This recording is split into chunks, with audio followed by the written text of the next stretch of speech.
집사람은 두렵지 않습니다. 집사람은 두렵지 않습니다. 오해하시면 안 됩니다. 이게 잘 들릴지 모르겠지만 네, 그렇습니다. 오늘 읽은 마지막 본문 11절에 이렇습니다. 이 말을 듣고 블레셋 사람의 이 말을 듣고 놀라 크게 두려워하니라 합니다. 이 말을 누군가가 이야기를 했다는 거죠. 그리고 그걸 들었다는 거죠. 그리고 놀라웠다는 겁니다. 경제학자가 연구 결과를 이렇게 발표했습니다. 10명 중에 4명은 내일에 대한 것에 대해서 경제적인 부분입니다. 10명 중 4명은 내일에 대한 두려움을 가진다라는 겁니다. 그 근거가 뭐냐? 오늘을 살아갈 때 보니까 내일에 대한 확신도 없고 내가 돈 버는 것도 그렇게 안 되고 그리고 경제가 흘러가는 모습을 보니까 나 너무 두렵다. 너무 두렵다. 오늘의 이야기를 듣고 내일에 대해서 두려움을 가진 것이 10명 중에 4명이라고 하는 것입니다. 또 최근에 저를 두렵고한 것이 하나 더 있습니다.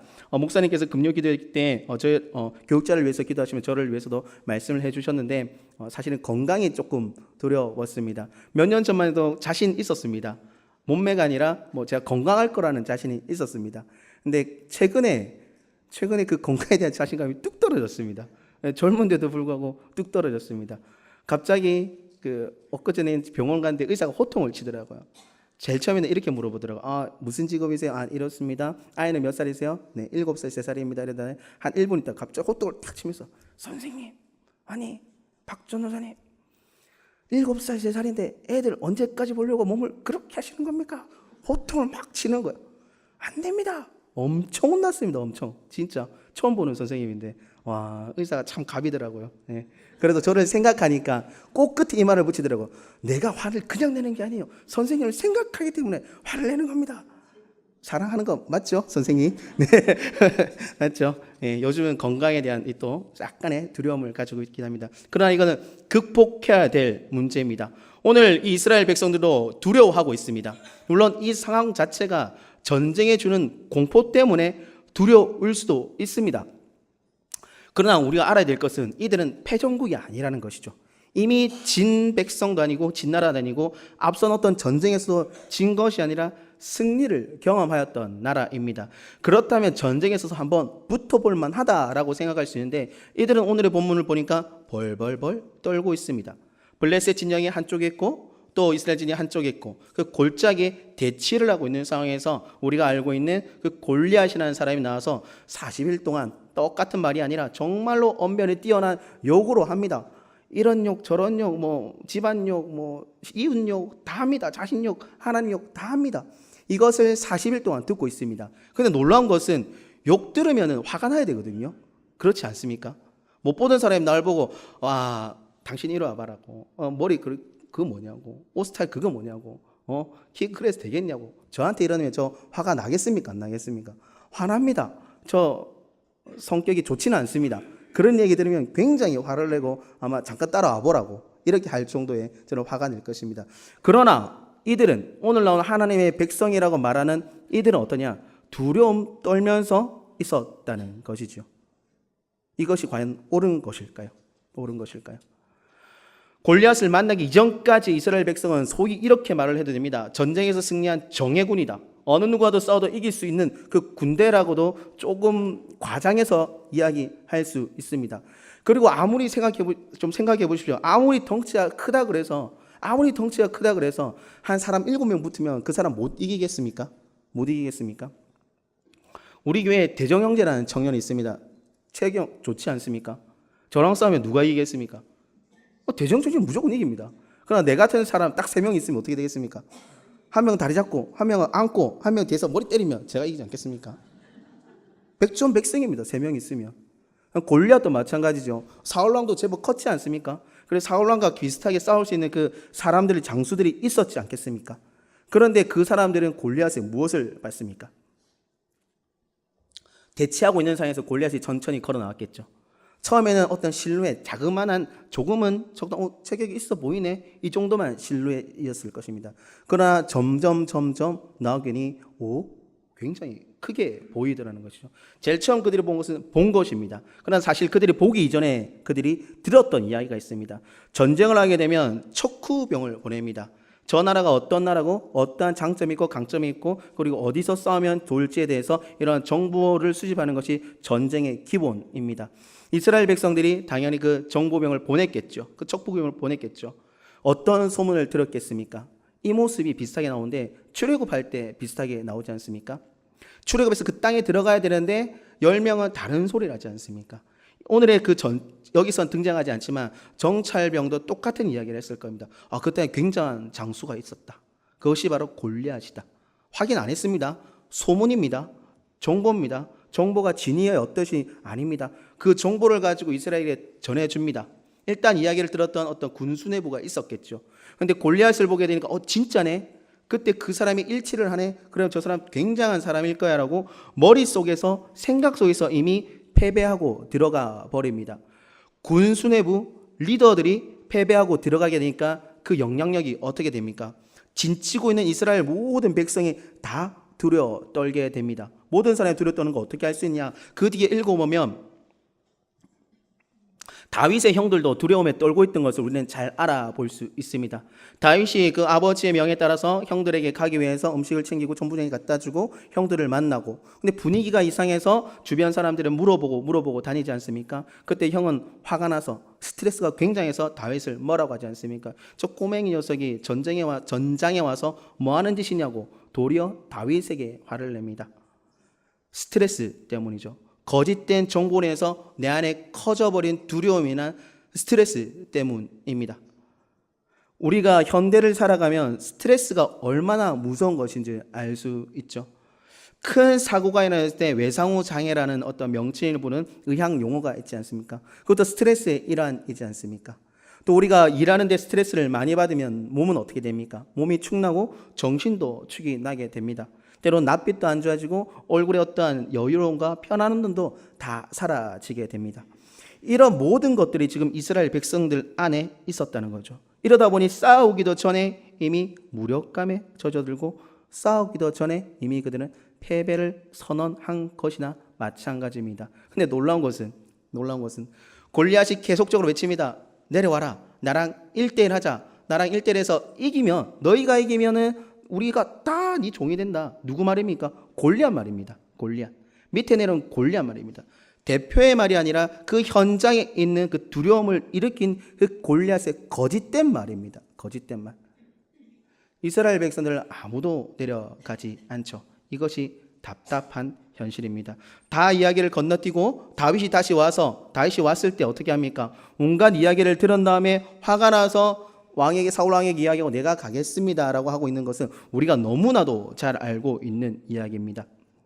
담대함이 있었던 다윗, 죽음의 공포 가운데 처했던 이스라엘 백성, 그 다윗의 형들, 모든 사람들, 사울 왕 모든 사람들, 오로지 한 명 다윗만 지금 정신이 나간 건지 현실을 잘 파악 못하는 건지 어쨌든 오로지 한 명만 싸우고자 합니다.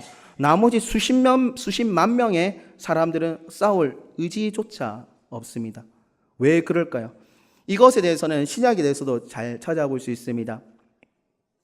우리가 잘 알듯이 성령의 임재, 마가의 다락방에 있었던 그 120년 성령의 사람들이 있기 이전까지만 해도 그 사람들은 어땠습니까? 제자들은 물론 예수님의 부활을 경험하고 예수님의 승천을 경험하였지만은 그들은 담대하게는 복음을 전하지 못했습니다. 그들은 숨어 있는 사람들로 많았고 그들은 복음을 전하지 못했던 경우도 있습니다. 그러나 그들이 무엇을 만났을 때, 성령 하나님을 만났을 때 그들은 바뀌게 됩니다. 바로 집 밖으로 나가게 됩니다. 그 이전까지 집 안에만 있습니다. 성령을 받아야 되겠다는 그 큰 목적 안에서 모여 있기도 했지만 밖에 나가는 것이 두려웠을 수도 있는 것입니다. 그러나 이 모든 것을 극복하게 하였던 것이 바로 성령의 역사였습니다. 마가의 다락방에 있었던 성령의 역사. 그것이 있었던 사람들은 나가서 담대하게 복음을 전했고 그 복음 가운데 때로는 죽임을 당했고 그 복음의 그 성령 충만한 복음 가운데서 모든 것이 변했습니다. 오늘 대예배 때 있었던 말씀도 복음을 해서 누가 변했습니까? 삭개오가 변했습니다. 그러니 이웃에게도 전하고 자기 것을 가진 걸 다 냈고 사람 자체가 변하여 버렸지 않습니까? 사람을 만나는 것이 두려움이었고 고립이었는데 예수님을 만나니까 예수님의 진정한 목적에서 그 삭개오가 변하게 되니까 사람 자체가 변했지 않습니까? 다윗도 마찬가지입니다. 다윗과 이스라엘 지금 군대 차이가 뭐냐? 하나님을 만나느냐 만나지 못했느냐, 하나님을 아느냐 알지 못했느냐입니다. 결과로서는 경험하였습니다. 이미 앞에서 아말렉과 싸울 때 정말로 다 싸워서 이겼습니다. 이것은 경험하였던 이스라엘 군대입니다. 승리를 경험하였지만 승리가 누구한테서 왔는지는 알 수 없었던 자들입니다. 하지만 다윗은 어땠습니까? 어릴 때부터 뭘 했습니까? 양을 쳤는데 그냥 쳤습니까? 예, 그냥 쳤습니다. 혼자 쳤습니다. 혼자 이렇게 물맷돌도 연습하기도 했고 맹수와 싸웠다고 하는데, 우리가 쉽게 맹수와 싸웠다, 그래 잘했네, 이거 아닌 거 잘 알잖아요. 맹수가 처음부터 다윗에게 나타났어요. 그러면 맹수가 나 곰이다, 난 다윗이다, 돌멩이 던져서 곰이 악 하고 죽었겠습니까? 아니죠. 곰은 앞발로 후겠습니다. 다윗의 산 가운데 훈련이 되어졌겠지요. 훈련이 10마리의 곰을 만났을 수도 있고 100마리의 늑대를 만났을 수도 있습니다. 근데 어쨌든 지금 다윗은 살아 있습니다. 그러나 그 성장의 과정을 거쳤다는 거죠. 성장의 과정 가운데 다윗이 유일하게 하나 차이가 있었던 건 하나, 하나님을 알았다. 하나님의 임재를 알았다. 하나님의 함께 하심을 알았다는 거죠. 이러니 다윗은 벌벌 떨고 있는 형들과 그 이스라엘 백성, 이웃 사촌이었던 그 사람을 놔두고 골리앗 앞에 갈 수가 있었던 것입니다. 저는 잠시 저와 우리 여기 계신 모든 성도님들에게 이야기를 전하고 싶습니다. 성령을 경험하셨습니까? 성령 하나님을 만나셨습니까? 그렇다면 그 충만함으로 골리앗과 싸워본 적이 있으십니까? 그곳에서 승리해 본 적이 있으십니까? 이스라엘 백성 공동체가 다 하나님 알고 제사를 드리는 공동체였지만은 그 당시에는 하나님을 다 잊어버렸습니다. 그럼 우리도 성령을 알고 있고 성령 하나님의 그 임재하심을 경험하고 요구하고 원하는 우리가 그 내주하는 성령 하나님과 지금 함께하고 있다면은, 내 주위에 성령 하나님을 잠시 잊어버린 사람이 있을지라도 우리는 교회의 어떤 문제 앞에서 담대하게 나가고 승리를 하여야 하는 것입니다. 우리 교회 앞에 놓인 문제가 무엇입니까? 아니면 우리가 해결해야 될 것이 무엇입니까?